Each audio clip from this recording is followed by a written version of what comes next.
කොරියාවේ ඉඳලා ලංකාවට ගිහලා තවත් රටකට යන්න ඕනද? එහෙනම් ඔයා අනිවාර්යයෙන්ම බලන්න ඕනේ වීඩියෝ එකක් තමයි මේක. ඉවරනකම්ම මේ වීඩියෝ එක බලන්න.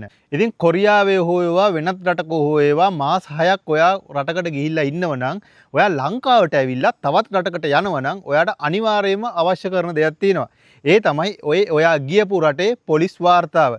ඉතින් ඒ පොලිස් වාර්තාව ගන්න නම් ඒ අදාළ රටේ එම්බසියට යන්න ඕන ශ්‍රී ලංකාවේ තියෙන. මම කොරියාව සම්බන්ධයෙන් යම් කිසි දෙයක් දැනුවත් හින්දා මම කොරියාව සම්බන්ධයෙන් තියෙන දේවල් ටික කියන්න. දැන් අපේ කොල්ලෝ ගොඩක් කොරියාවට ගිහිල්ලා ඊට පස්සේ ලංකාවේ ටික කාලයක් රැකියාවක් කළා හරි මොකක්ද ව්‍යාපාරයක් කළා.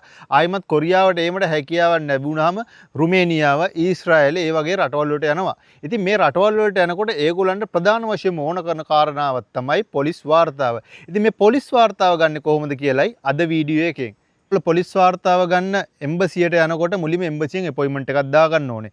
ඉතින් මේ එම්බසියට යනකොට රුපියල් 320ක් මුදලක් අරගෙන යන්න ඕනේ. මේ මුදල අරගෙන යන්න ඕනේ. ඔයා මතක ඇතුව අරගෙන යන්න ඕනේ. මේ 320 කෑෂ් වලින් තමයි අරගෙන යන්න ඕනේ. ඒ වගේම තමයි මේ එම්බසිය ඇතුළට යනකොට අනිවාර්යයෙන්ම ඔයාගේ ස්මාර්ට් ෆෝන් එක, ඒ වගේම ඔයාගේ වොච් එක පවා ඇතුළට අරගෙන යාමට හැකියාවක් ලැබෙන්නේ නැහැ. ඒ යනකොට ඔයා අරගෙන යන්න ඕන කාරණා කිහිපයක්ම තියෙනවා. පළවෙනි එක තමයි ඔයා කොරියාවේදී පාවිච්චි කරපු පාස්පෝර්ට් ටික. ඒ කියන්නේ පාස්පෝර්ට් එකක්ද දෙකක්ද තුනක්ද ඒ සියල්ලම අරගෙන යන්න ඕනේ. ඒ වගේම තමයි අන්තිමට ඔයා පාවිච්චි කරපු පාස්පෝර්ට් එකේ කොපි එකක් ඔයා අරගෙන යන්න ඕනේ. ඒ තමයි මෙතන විශේෂයෙන්ම මතක තියාගෙන යන්න ඕනේ. ඔයා දකුණු කොරියාවට එනකොට ආපු පළවෙනි ඇඩ්‍රස් එක සහ ඔයා කොරියාවෙන් යනකොට වැඩ කරපු කර්මාන්ත ශාලාවේ අවසාන ඇඩ්‍රස් එක.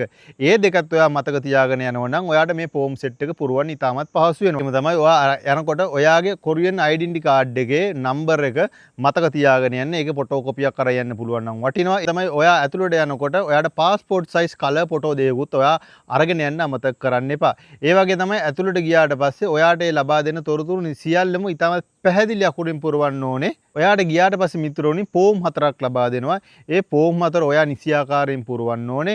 පළවෙනි කතන්දරය තමයි විශේෂයෙන්ම මතක තියාගන්න ඕනේ. ඔයා දකුණු කොරියාවේ වීසා නැතුව හිටියත් ඔයාට තවත් රටකට යාමේදී ඒක කිසිදු ගැටලුවක් වෙන්නේ නැහැ. මොකද ඔයා වීසා නැති කාල සීමාවේ හෝ වීසා තිබෙන කාල සීමාවේ කොරියානු නීතියට අනුව කිසිම වැරද්දක් කරලා තිබ්බේ නැත්නම් ඔයාට කිසිම ප්‍රශ්නයක් වෙන්නේ නැහැ වෙනත් රටකට යන්න. ඉතින් යම් කිසි වැරදි කරලා තියෙනවා මං කියන්නේ රත වාහන වැරදි වල ඔය කලර් ලයිට් එකක් ඔය කඩාගෙන යන එක වගේ නැත්නම් ඔය පාකින් දඩ වගේ ඒ වගේ දේවල් නම් බලපාන්නේ නැහැ. සාමාන්‍යයෙන් මිනිස්සෙක් හප්පලා ඒ වගේ ටිකක් ලොකු ඇක්සිඩන්ට් වගේ තියෙනවා නම් ඔයාට යම් කිසි ගැටලුකාරී තත්ත්වයක් ඇති වෙනවා.